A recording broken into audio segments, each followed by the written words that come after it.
عليكم ورحمة الله وبركاته.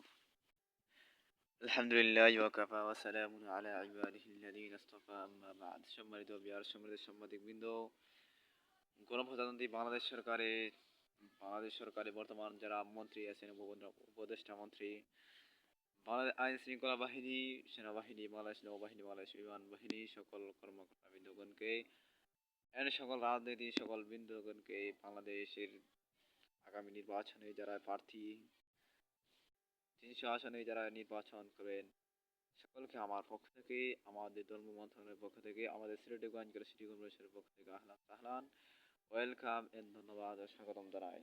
সম্মানিত বিহার সম্মানিত সাংবাদিকবৃন্দগণ, আসলে বক্তব্য দেওয়ার কোনো বিষয় নেই, দু চারটি কথা বলে আমি আমার বক্তব্য সমাপ্ত করবো ইনশাআল্লাহ। দীর্ঘদিন থেকে একদিকে নেটের সমস্যা করছে, আর একদিক হইলে আমার পরীক্ষা ছিল। আজকে গতকালকে ৩ তারিখ আমাদের পরীক্ষা শেষ হয়েছে।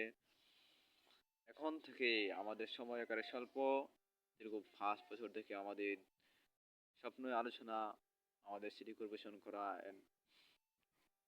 এবং একটি এলাকা, একটি অঞ্চলকে উন্নত করা। সেই খাত থেকে দীর্ঘদিন থেকে আমি পড়ালেখায় ব্যস্ত ছিলাম। আল্লাহ রহমতে, আল্লাহ শুক্রিয়া, আমাদের শেষ পড়া হয়েছে। মাস্টার্স দাওরা হাদিস সমাপ্ত করে পেরেছি আল্লাহ রহমতে। এখন থেকে আমার সময় এলাকায় স্বল্প। আমার কাজটা হলো, আমি এখন থেকেই সরকারি একজন কর্মকর্তা। শেখুল হাদিস ইবনে শেখুল হাদিস সাহেব দামাত বারকাতুহু আমাকে আশা দিয়েছিলেন, এই দাওরা শেষ করার পর, মাস্টার দেওয়ার পর আপনার বিবেচনা করব ঢাকায় আসা যায় কি নাই। এতে উনি নির্বাচনে যা ঝামেলা কারণে উনি সময় দিতে পারে নাই। ইনশাআল্লাহ আগামী ১২ তারিখ, যেহেতু আজকে ৪ তারিখ, আরও এসে মাত্র ৮ দিন পরেই আমাদের নির্বাচন। বাংলাদেশ নির্বাচন কমিশন বাংলাদেশ আইন শৃঙ্খলা যেটুকু গুরুত্বপূর্ণ দিয়ে কাজ করেছেন, আমার পক্ষ থেকে ধন্যবাদ জানাই। নির্বাচন পরেই ইনশাআল্লাহ শেখুল হাদিস দামাত বারকাতুহু হাফিজাল্লাহ, উনি যেহেতু আমাদের পরিবার, ইনশাআল্লাহ আমার আশ্বাস উনি কাজ করবেন। আর এই কাজটা হয়ে গেলে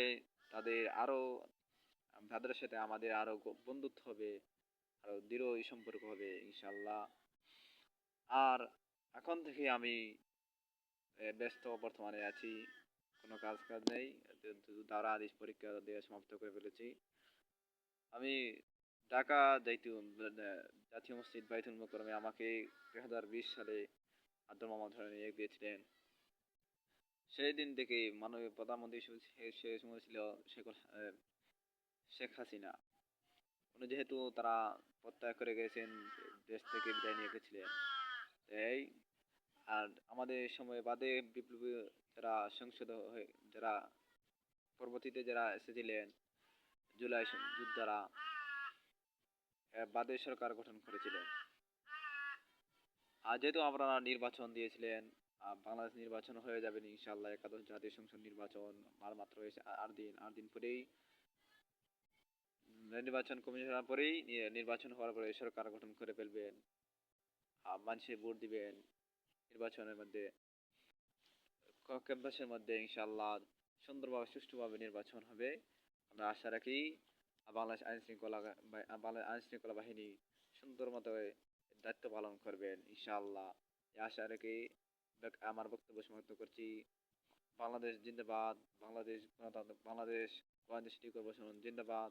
আমার পক্ষ থেকে সকলকে আন্তরিক মোবারকবাদ জানাই। নির্বাচন উপলক্ষে ইনশাআল্লাহ সময়ের মধ্যে আরো বক্তব্য রাখবো। আর জাতি এবং জায়গা মতোই আমি ঢাকার মধ্যে আসার পরেই আমার সর্বপ্রথম ভাষণ হবে ইনশাআল্লাহ। অফিসের মধ্যে আমার যেই তথ্য দেওয়া হবে, আল্লাহ রাব্বুল আলামিন আমাকে বড় বড় দায়িত্বগুলো আঞ্জাম দেওয়ার তৌফিক দান করুন। ওয়া আলাইনা ইলাল বালাগ।